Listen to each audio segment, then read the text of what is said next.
আসসালামু আলাইকুম। তো আজকে আরো একটি নতুন ভিডিও নিয়ে আপনাদের সামনে কিছু কথা বলতে চাই। তো আপনারা সকলে হয়তো জানেন যে গত শুক্রবার যে আমাদের হাদি ভাইয়ের মাথায় সন্ত্রাসীরা গুলি করেছে, এই নিয়ে স্বরাষ্ট্র উপদেষ্টা 50 লক্ষ টাকা পুরস্কার ঘোষণা করেছে যারা এই সন্ত্রাসীকে ধরে দিতে পারবে।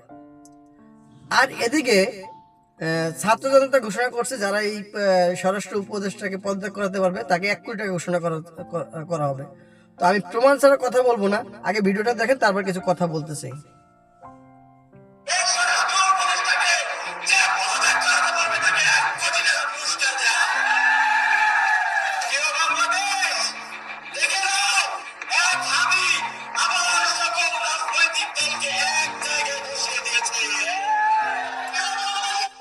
এখন আমার কথা হচ্ছে, এই যে স্বরাষ্ট্র উপদেষ্টা 50 লক্ষ টাকা ঘোষণা করছে, এই টাকাটা আসলে কাদের?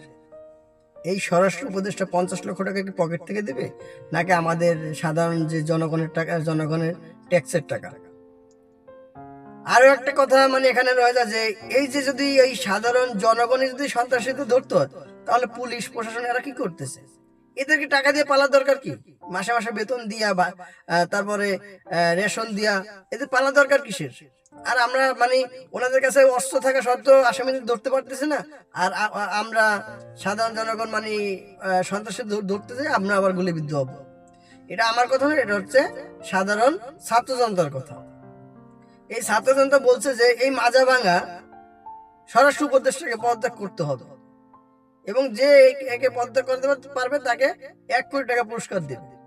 তো এখন বুঝেন যে আমার কথা হচ্ছে যে কোনো কিছু একটা কথা বলার আগে অবশ্যই ভেবেচিন্তে বলতে হবে। আপনারা বড় বড় একটা উচ্চ পদে আছেন, হ্যাঁ, এবং উচ্চ পদে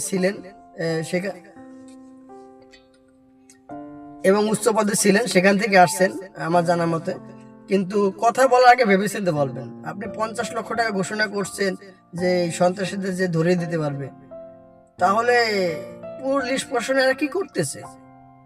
সন্ত্রাসীদের ধরার জন্য যদি আপনার সাধারণ জনগণই ধরে, তাহলে পুলিশ প্রশাসন দরকার কি?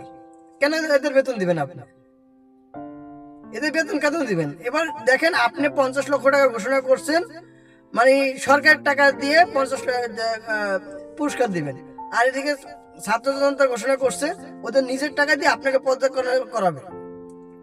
ওদের নিজের টাকা দিয়ে ওদের নিজের টাকা পুরস্কার দিবে যে আপনাকে যে পদত্যাগ করাতে পারবে।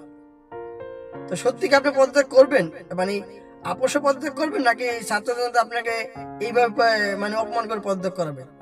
তো যাই হোক, আপনারা সকলে জানেন যে আদি ভাইয়ের মাথায় গুলি করছে, এবং আমাদের বিএনপি চেয়ারপারসন বেগম খালেদা জিয়া, সেও গুরুতর অসুস্থ। আপনারা সকলে তাদের জন্য দোয়া করবেন, তারা যেন সুস্থ হয়ে আমাদের মাঝে ফিরে আসে। আমরা কেউই চাই না যে একজন মানুষ কষ্ট নিয়ে দুনিয়া থেকে বিদায় নিক, ঠিক আছে? তো সকলে তাদের জন্য দোয়া করবেন।